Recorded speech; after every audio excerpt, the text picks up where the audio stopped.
Vaimanika, flying in their airplanes. Salalana, with their wives.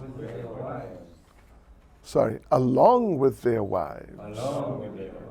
Charitani, activities. Shashvat, eternally. Gayante, sing. Yatra, in those Vaikuntha planets. Shamala, all inauspicious qualities. Shapanani, devoid of. Bharto, of the Supreme Lord. Antajale, in the midst of the water. Anuvikasat, blossoming. Madhu, fragrant, laden with honey. Madhavinam, of the Madhavi flowers. Gandhena, by the fragrance. Kandita, disturbed. Diya, minds. Api, even though. Anilam, breeze. Shipanta, deriding. Translation. In the Vaikuntha planets, the inhabitants fly in their airplanes, accompanied by their wives and consorts, and eternally sing of the character and activities of the Lord, which are always devoid of all inauspicious qualities. While singing the glories of the Lord, they deride even the presence of the blossoming Madhavi flowers, which are fragrant and laden with honey. Purport by Srila Prabhupada. It appears from this verse that the Vaikuntha planets are full of all opulences.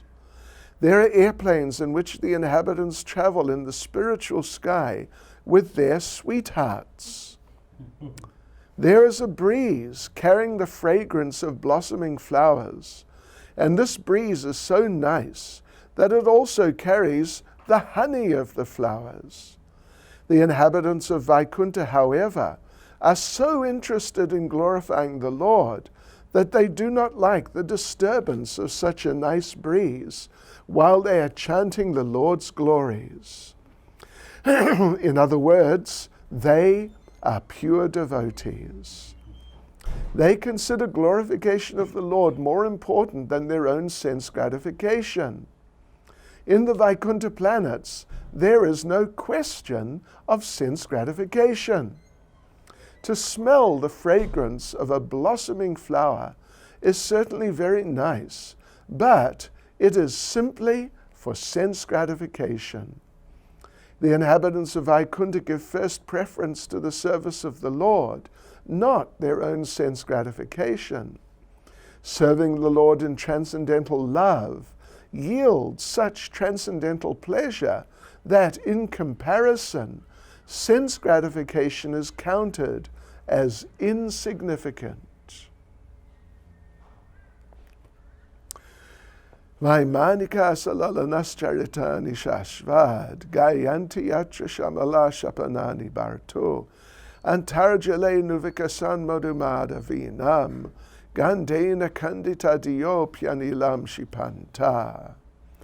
In the Vaikuntha planets, the inhabitants fly in their airplanes, accompanied by their wives and consorts, and eternally sing of the character and activities of the Lord, which are always devoid of all inauspicious qualities. While singing the glories of the Lord, they deride even the presence of the blossoming Madhavi flowers, which are fragrant and laden with honey.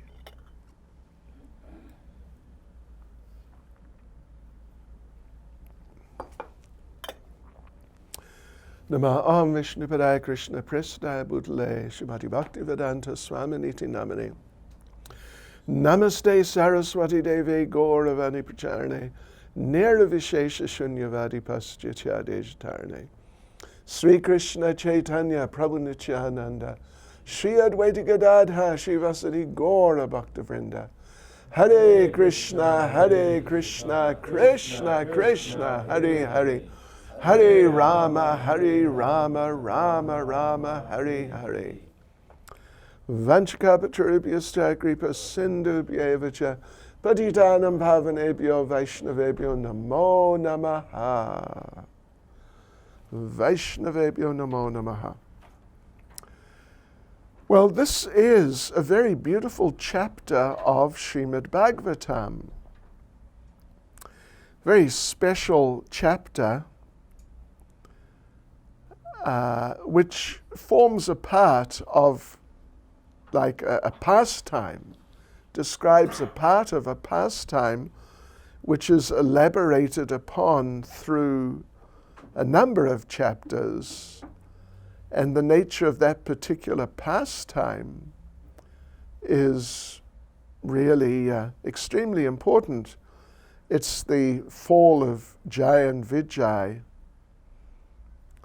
and then their appearances, Hiranyakashipu, Hiranyaksha, Ravana, Kumbhakarna, and so on and so forth, which occupies a fairly substantial part of the whole Srimad Bhagavatam, actually.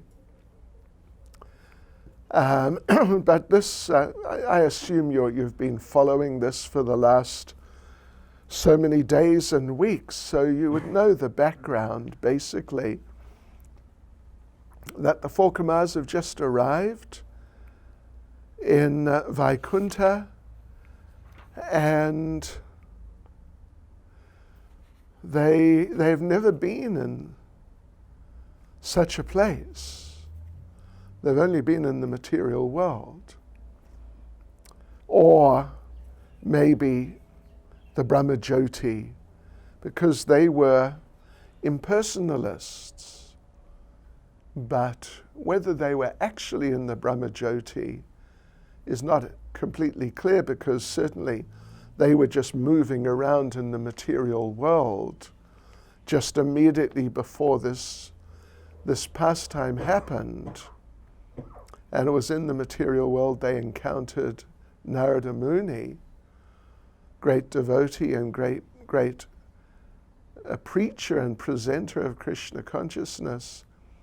And he inspired them to come to this amazing place and meet the amazing person who's living there and who is running the place, and upon whom everything in that amazing place is based, and why, the reason why it's all like that.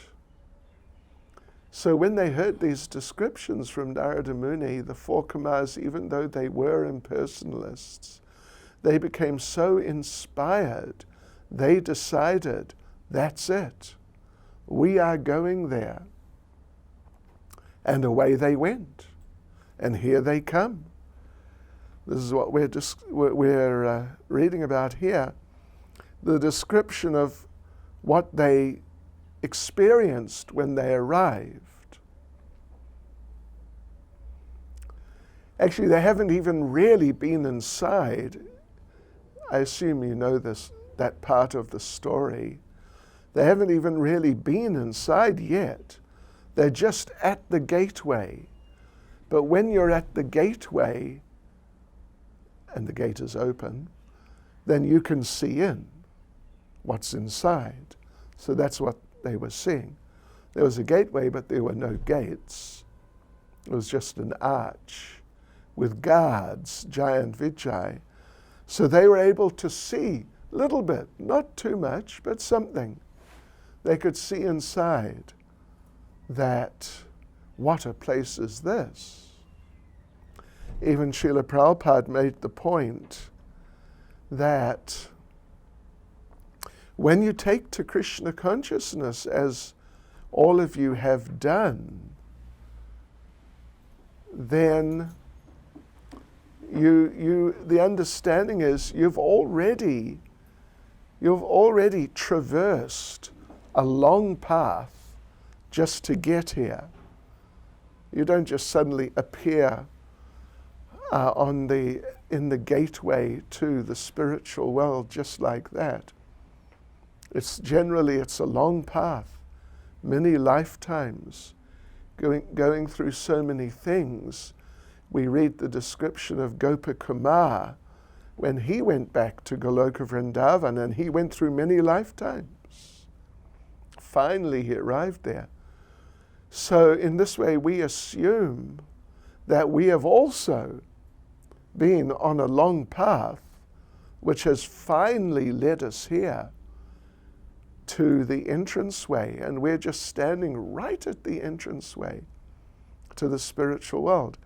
And the way Srila Prabhupada put it, Srila Prabhupada said that when you take to Krishna consciousness seriously, Prabhupada said, you are standing on the threshold of eternity. Threshold means you're just right in the doorway. You're not actually inside, but you are right there. The threshold of a house means just the last couple of feet before you actually step inside. Yes, so we're standing on the threshold of eternity, Prabhupada said. All we have to do is step inside. That's all. We don't have to go running or walking or chasing or struggling or anything like that at all. Just a step, and that's it. You're already there. The threshold of eternity. So, and Prabhupada, and these books, the books of Srila Prabhupada specifically, they're giving us, and particularly chapters like this, and any actually of our literatures, they're giving us those glimpses, just as Jai and Vijay are having right at this point, and they're observing these certain, by ordinary material standards, very fantastic things. So similarly, Srila Prabhupada, through his books, he's giving us that vision, that view. We're seeing through the threshold of eternity into eternity, into the spiritual world. And even, I'm sure many of you are aware that Srila Prabhupada said the pictures, the paintings, illustrations in his books, they are windows to the spiritual world. So it's the same idea. We're just looking through the window, and just on the other side of the window. It's not way off in the distance through the window. It's just through the window. It's the spiritual world. So the four Kumars are seeing this, and it's certainly very stunning, moving, and incredibly attractive and inspirational,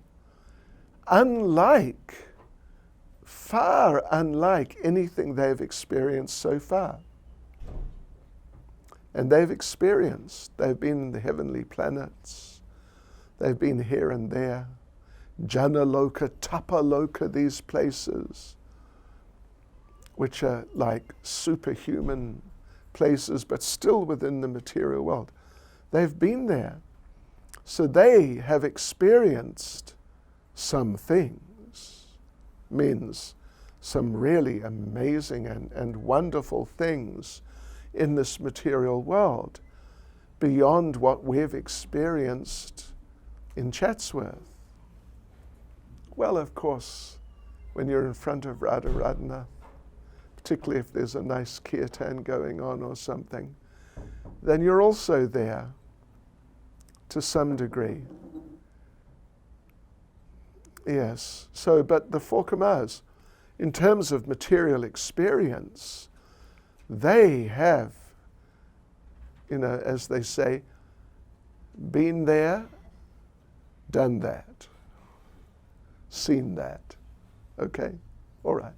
That was enough. Done it. They have experienced the material world and the best of what it has to offer. But now they're seeing this, and it's just truly an extra dimensional experience. Very amazing.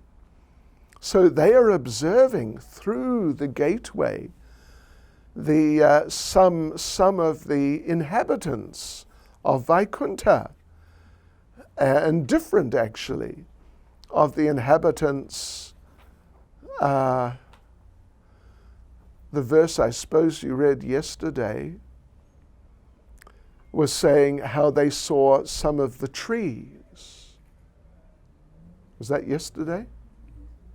They saw some of the trees in Vaikuntha through the gateway.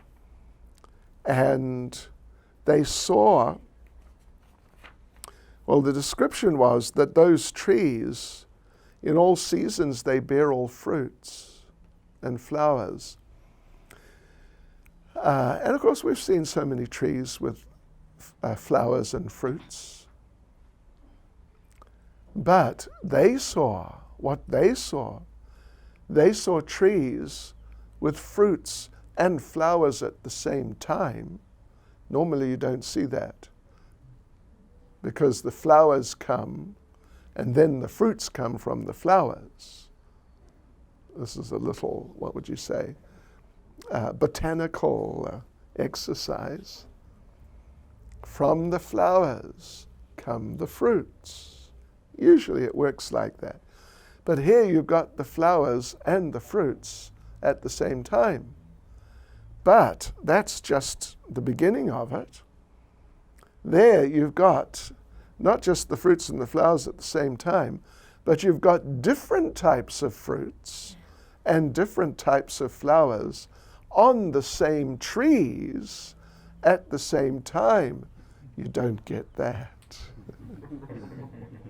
You get trees with flowers, trees with fruits.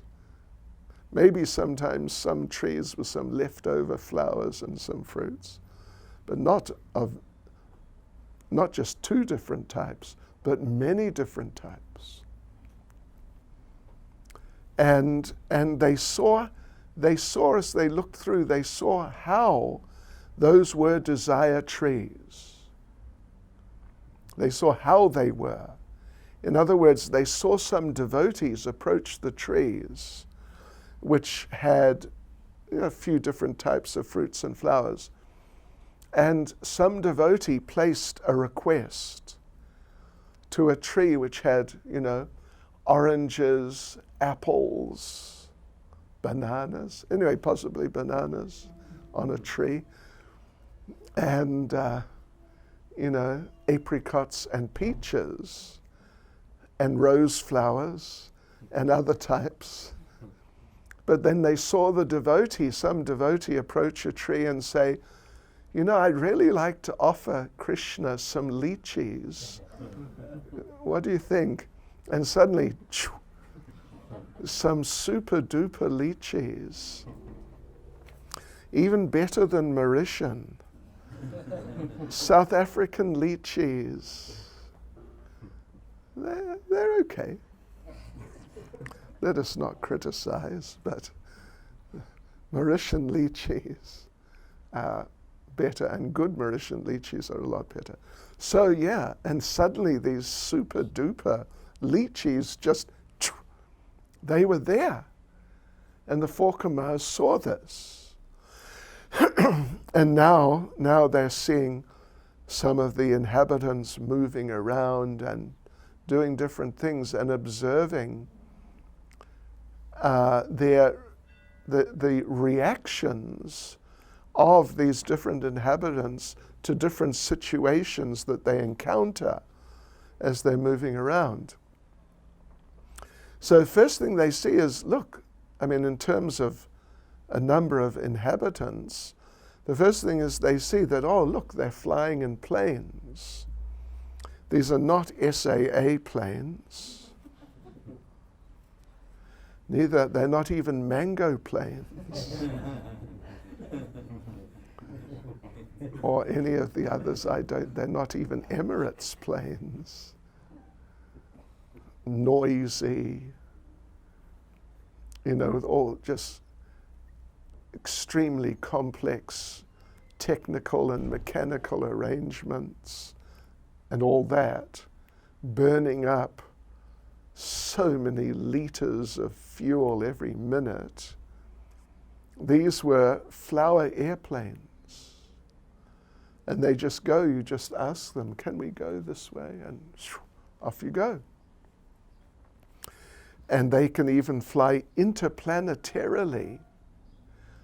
And you don't need some sort of artificial atmosphere as you get in regular airplanes or rockets.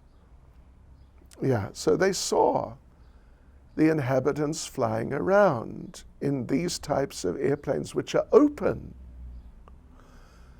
When you're looking at an airplane flying in the sky, if it's not too high, like if it's still at the airport, you can see through the window and see there's some people there. But you can't really see what's going on in the airplane. The whole, any social interactions that are going on, just a few faces through their windows if you're close enough. But here those airplanes are open, and the four Kamars could see what the people in the airplanes were doing. And here they saw and they heard that these devotees in the airplanes, they are singing the glories of the Lord.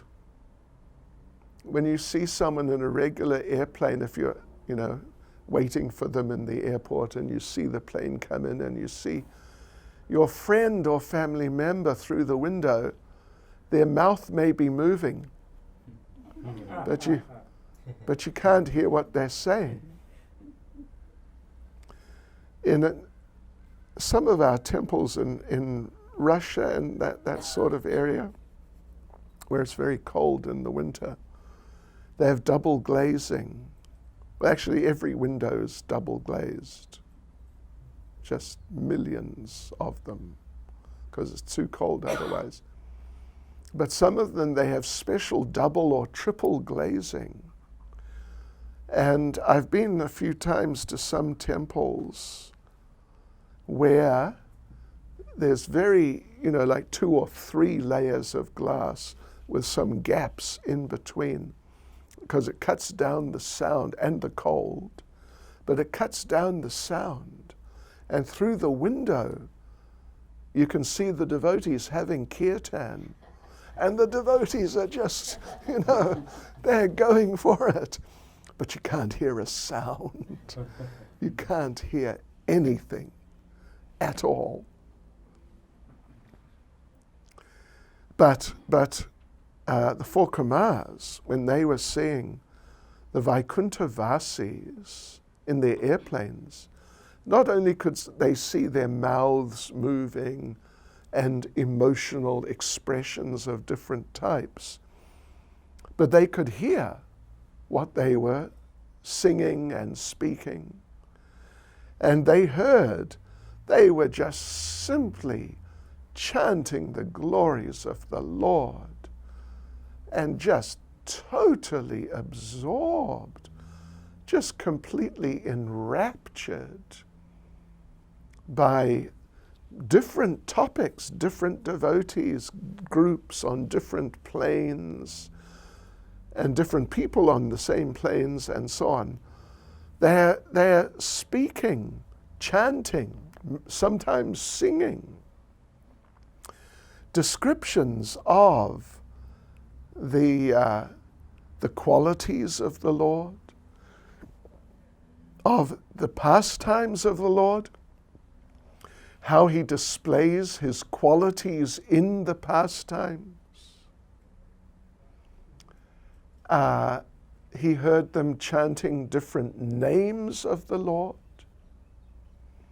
and realizing as they chanted the names, realizing what the name meant and how it is the Lord has that name.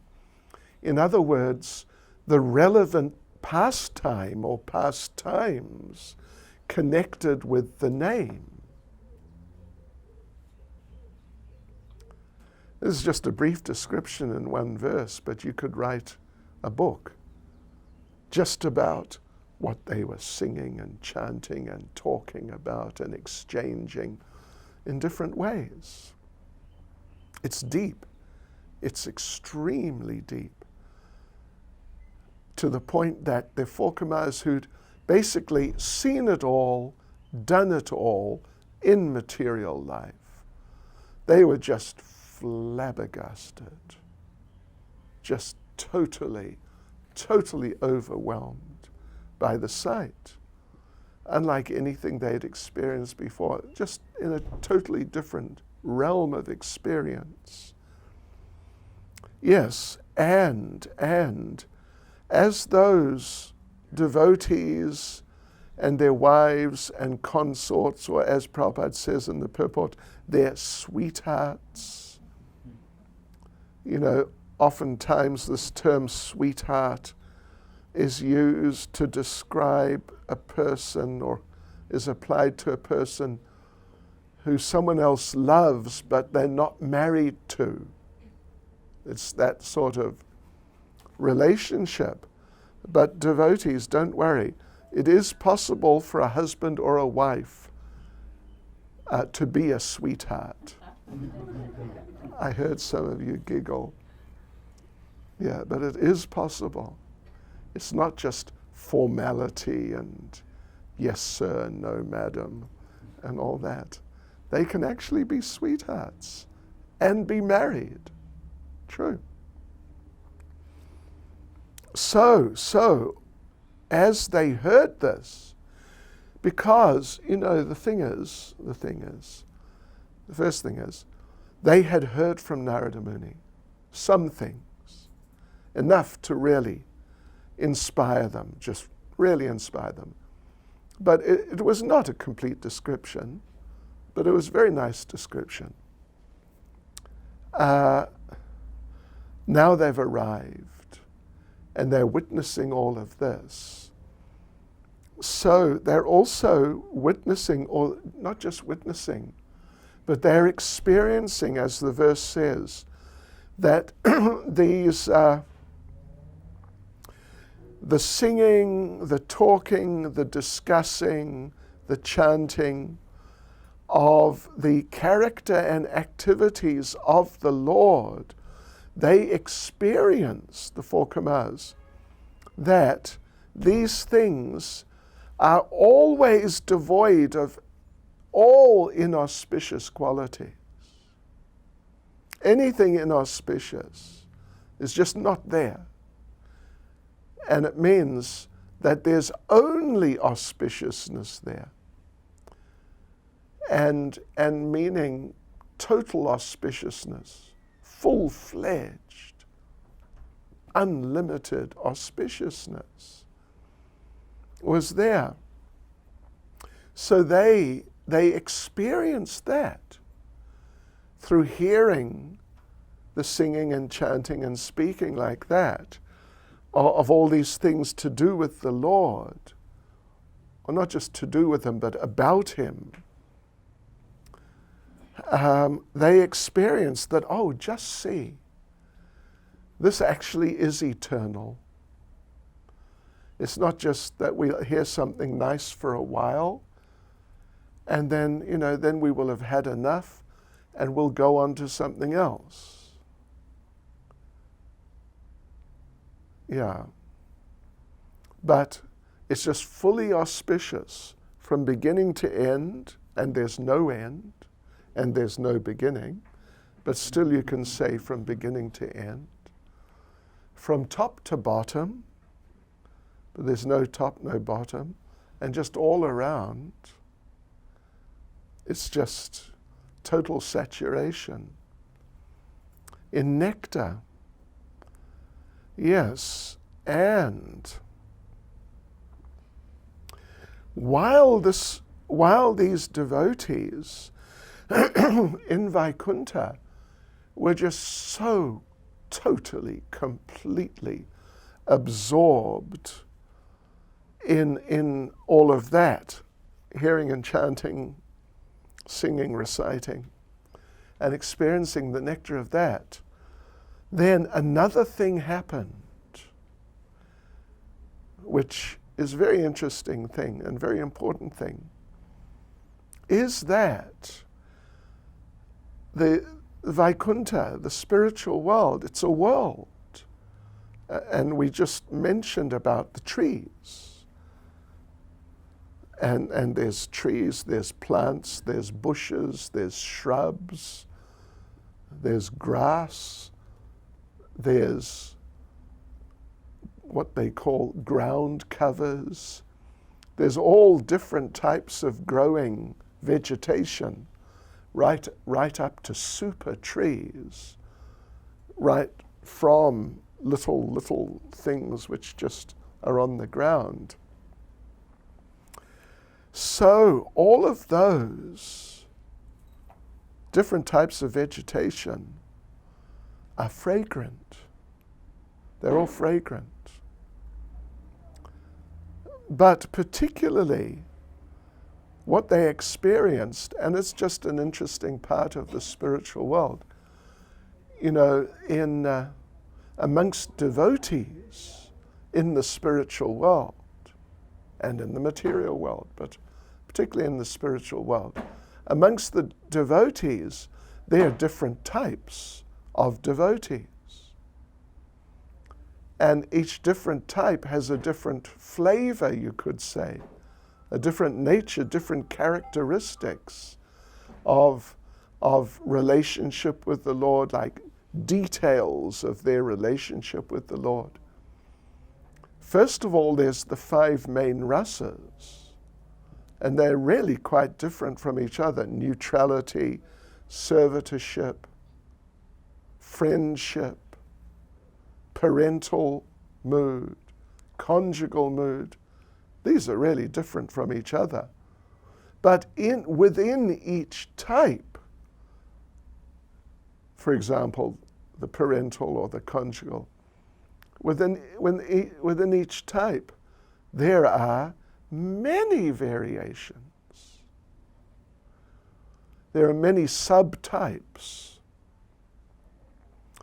Some of our previous acharyas have listed out some of the main types. But ultimately you come to the point that every single devotee has his or her own particular individual unique nature. So in other words, the variety of relationship is unlimited.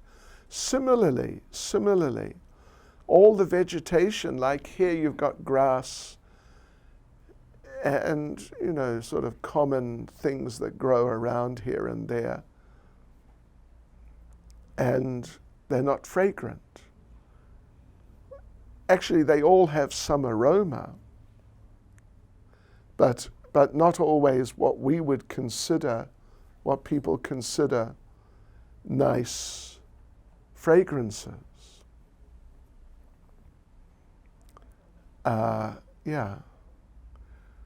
But in the spiritual world, even the grass has nice fragrance. And when the cows eat the grass, the fragrance from the grass goes into the milk and makes the milk fragrant. So if you want a milkshake, you don't have to flavor the milk. You just get milk from a certain cow which has been eating a certain type of grass. And you got this wow, amazing, rich, flavored milk. Yeah. So the thing is, as described here, that, like there are different devotees on different levels. Conjugal, Srimati Radharani and her gopi associates, they're the highest. Then parental, they're not as high and different. And then friendly, they're not as high as the parental, and they're also quite different. So you've got these different levels of devotees, but then there are different levels of vegetation with different types and levels of fragrance. Yeah. And amongst all of them, the Madhavi flowers are very special.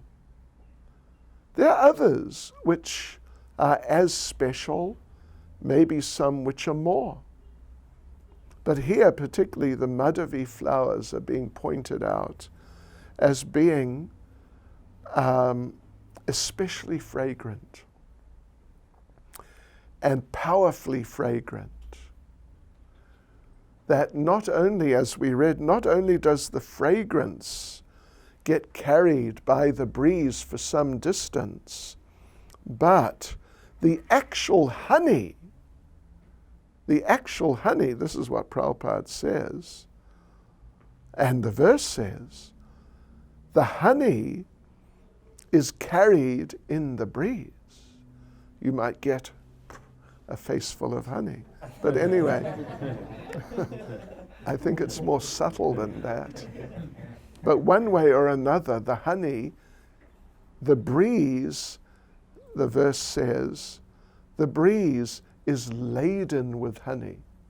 Laden means there's a lot. It's not just a hint. Sometimes at the right time, if you come in at night by the Food for Life kitchen, you come up there. If the night blooming jasmine is working, then as you step up, there's a couple of little steps, and then the walkway, which goes around the little sort of garden type area. Sometimes when you step onto that, or even before, just like when you're just exiting from the actual car park area, sometimes you get the smell of the night blooming jasmine, and it's powerful. And the plant is 10 meters away or more, but you get this very powerful fragrance. It's amazing. It's a hint. It's just a subtle little hint of what this type of fragrance being discussed here is like. It's just a subtle hint. Night blooming, it's only at night. And some nights, it's kind of seasonal. It's not there all the time. These flowers are there 24/7, just exuding powerful, powerful fragrance. And as we read, the four Kumaras, they're observing the inhabitants of Vaikuntha in these different situations and how they're reacting in different ways, and how they're reacting to this very powerful and extremely beautiful aroma of these Madhavi flowers. The aroma which is enhanced by the fragrance of the honey which is within those flowers. Madhavi, of course, being a type of jasmine. Madhavi is a jasmine. I think we have some Madhavi here, if I'm not mistaken.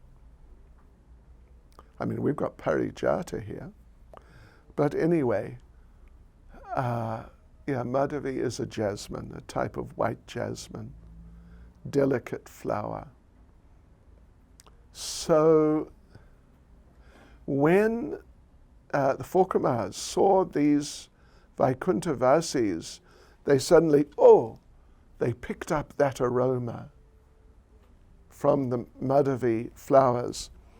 Then, as the verse says, they started deriding that fragrance.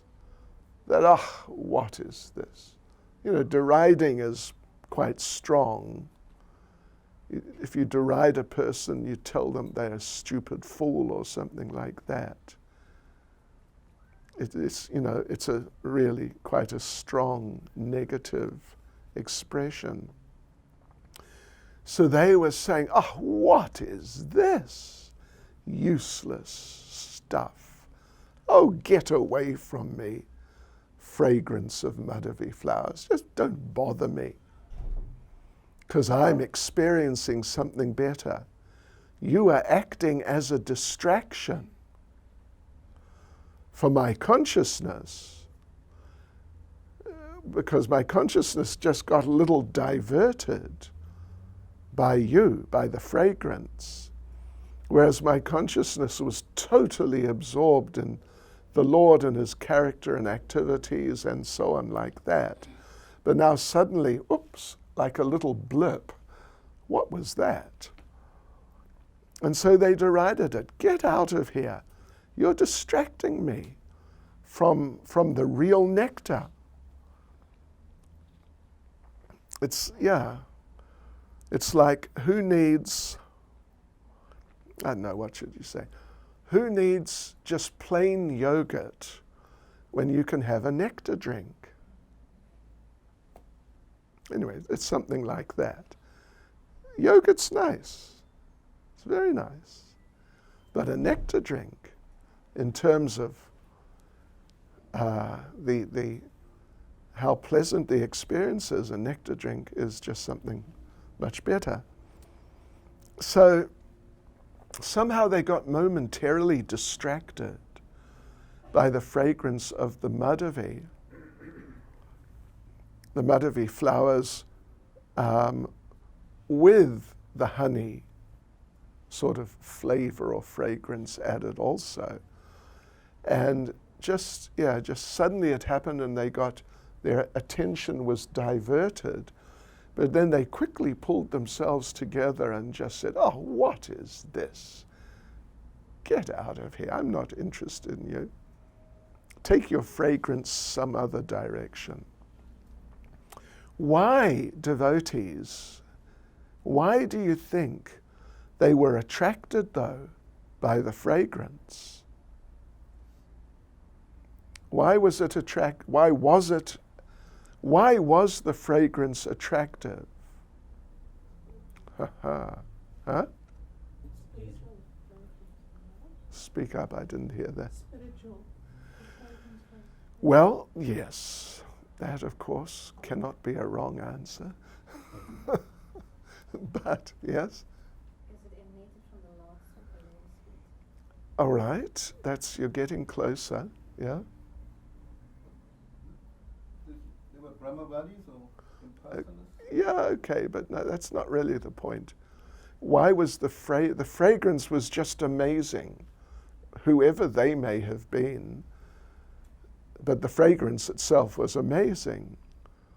And they got attracted initially, but then quickly they pulled themselves away from it and started just saying, what is this? Last. It's pleasing to the senses. That's exactly the wrong answer. Which they didn't want. All right, anyway, good try. But actually the point is, and I have to admit, I read the purport of Srila Jiva Goswami to this verse last night.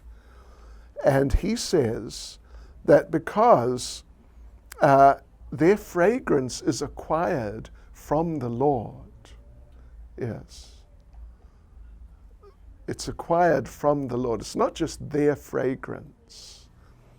It's a fragrance acquired from the Lord, but it's only partial. It's not like, the full fragrance of the Lord, which is just all-encompassing. It's a particular aspect, and therefore it's attractive. because it's a manifestation of the nature of the Lord. And as Prabhupada mentioned, Prabhupada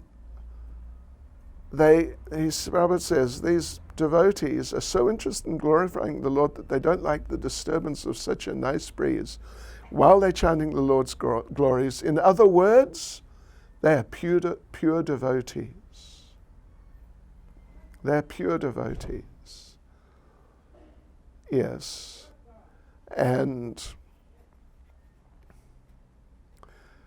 they're pure devotees of particular natures, and because they have particular natures, they're attracted to different aspects of the Lord's nature.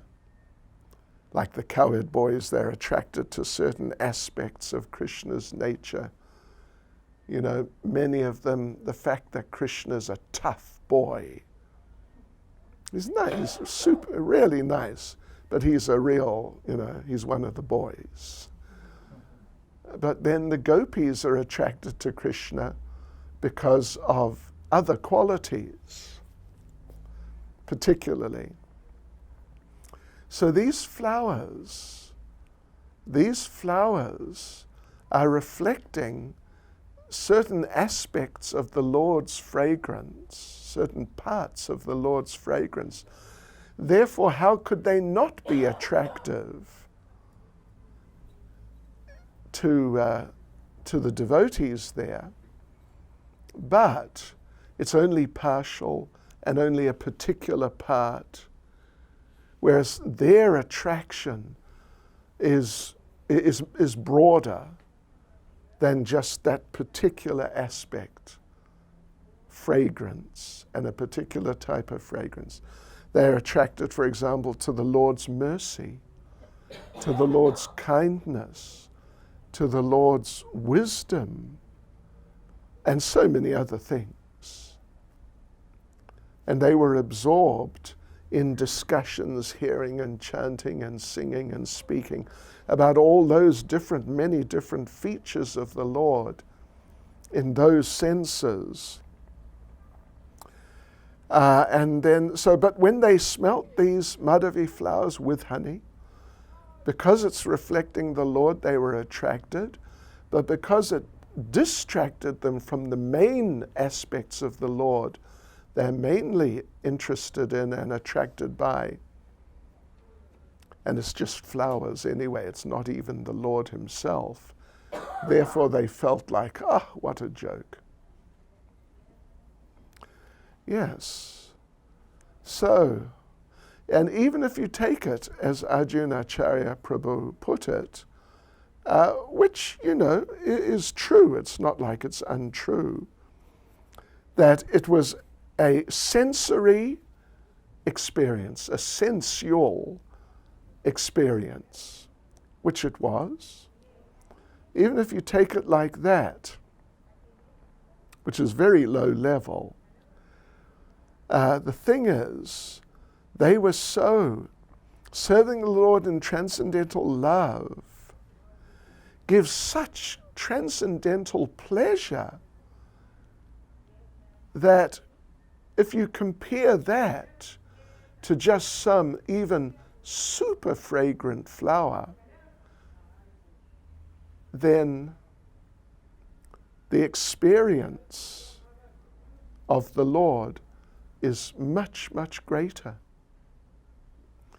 To be absorbed in serving the Lord and hearing his glories, chanting his glories, the experience that one gets from that is so much greater than just a nice fragrance in and of itself. Even if, that's just saying a fragrance in and of itself, and even if it's seen and experienced as actually being a manifestation of the fragrance, a partial manifestation of the fragrance of the Lord. Therefore, the inhabitants of Vaikuntha, they give first preference to the service of the Lord. that you flowers, you're trying to distract us from glorifying the Lord. Just get out of here. Stop it. Yes, so they consider glorification of the Lord much more important than their own sense gratification. Hare Krishna. Hare Krishna. And for us, we're not on that level. We're really not on that level. In fact, we're really, really not on that level. In fact, you could take it further too, but we really aren't. But at least we have the opportunity. At least we got the opportunity. The opportunity to get the opportunity. That's not just a 1 in 10, 1 in 100, 1 in 1,000. It's not even a 1 in a million. Well, maybe it's 1 in a million. Anyway, whatever it is, it's very rare to get the opportunity. And at least we have the opportunity to absorb ourselves, following in the footsteps of these devotees of Vaikuntha, absorb ourselves in devotional activities of service to the Lord in different ways, and then as we do that more and more, gradually realize, you could say have revealed to us by the grace of the Lord the supernatural nature of the Lord. And the more we realize that, or the more that is revealed to us, the more it will be possible for us to remain fixed and not get distracted. They felt it was a distraction. We have our distractions. Our distractions are not that a certain flower reminds us of the Lord a bit. And so we think, oh, what a nice flower. We have other distractions. Let's not get into that, but you know what I mean. Yeah. Those distractions are the scourge of our life. You understand scourge? Scourge. It's drastic. Scourge is drastic. They're the scourge of our lives. If it wasn't for those stupid, not just stupid distractions, but our weakness to be influenced by those stupid distractions, we might already be there. At least we'd be in a much better place in terms of consciousness than we are now. But anyway, for the time being, at least we've got the opportunity. So let's try our best to make the most of it. Work on it. Develop our Krishna consciousness. Really serve nicely. Try to avoid material chitter-chatter and all these things. And as much as possible, absorb ourselves in Krishna Katha and chanting Hare Krishna, serving Krishna, associating nicely with the devotees. Hare Krishna. Hare Krishna. Any comment or question? Jai Sachinandan Prabhu. Thank you much for you mentioned that the flowers and fruit were simultaneously, the time factor was absent. Well, you could say, yeah, as we know it. Not that time is not passing. Transcendental time, according to Lord Brahma, in Brahma Samhita, the difference is, he talks about spiritual time in Goloka Vrindavan, that it has the characteristic of not deteriorating anything. Time in this world, the particular feature of it is it deteriorates. It's, even while we've been sitting here for the last hour or half hour, physically we've deteriorated. You know, you might not notice it objectively when you walk out of the room, but actually it's happened. So, which he says it has the characteristic of not passing away even for a moment. In other words, not taking anything away. Time in the spiritual world is just a background, a facility for the Lord's pastimes. So sometimes it accelerates, sometimes it slows down, sometimes it may stop, sometimes it may apparently go backwards, but it's all just facilitating under the controllers of the spiritual energy. It's facilitating the pastimes and thereby the pleasure of the Lord. Did I cut you off though? No. Oh, okay. Yes, Prabhu. Thank you, Sir Maharaj. Hare Krishna. Thank you very much for this powerful class. Maharaj, I just want to know what gave the four Kumaras that opportunity to go to the Vaikuntha. Okay, good question. What gave it to them? Because they were impersonalists. They were not devotees. At best they were, anyway, they were not really devotees as such. But what gave them the opportunity was the association of Narada Muni. In other words, what gives a person, any person, the opportunity to become a devotee is getting the association of devotees. And that's exactly what happened to them. They were not thinking of going there. They had no idea about going there. But they met Narada Muni. And he's so influential as a devotee that, the way he presented things and so on, that they came out of the exchange feeling like, wow, we're going. And they went. Yeah. So that's the point. So we have to try to give good association to each other, but we have to try to give good association to the people in general. And then the same thing will happen to them. Yeah, this is how Krishna consciousness spreads. Like we distribute books. Prabhupada is present in the books. So, in a written form, but it's just a transformation of his voice. So you're giving them the association of Prabhupada. Therefore, people change. Many people change from reading a book. Or, if you just speak to people nicely about Krishna consciousness, that's how, we all came to Krishna consciousness somehow or other through this type of means. The basic principle is association of devotees.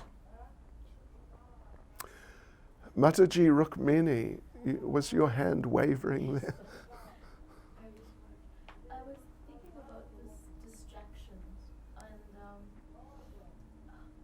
I guess that in dealing with distractions in the conditioned state, because with these residents, they had full realization of the supernatural form of the Lord, like you said. Yes. But then for us who don't have full Yes. realization of the form, the distractions can be so much more attractive.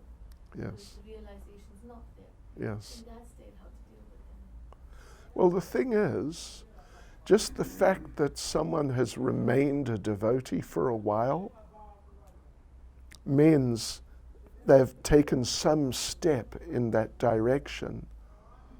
Devotees also, they go away from Krishna consciousness sometimes.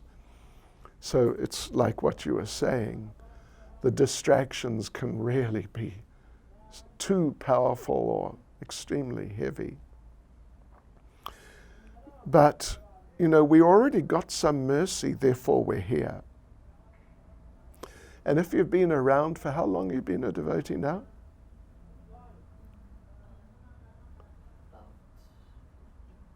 15?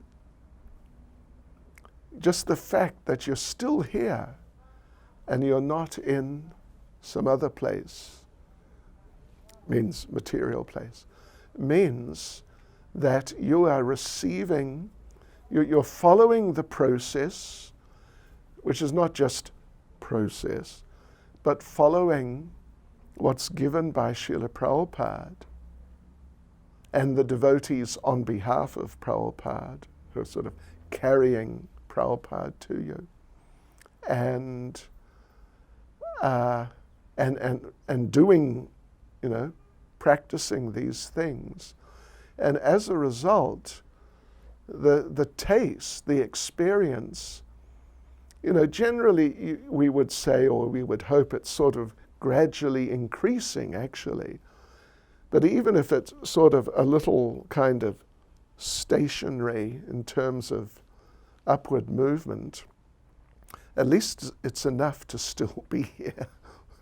Even though sometimes distractions may be a bit like, wow, something like that. So in other words, what to do is carry on. That's the first thing to do. Don't stop carrying on. When I was a child, there was a series of British comedy movies, the Carry On series. Did you ever? Carry on this and carry on that and carry on so many things. Very funny. Anyway, that's by the way, but we have to carry on. If at first you don't succeed, try again, yeah. Don't you panic? Don't panic.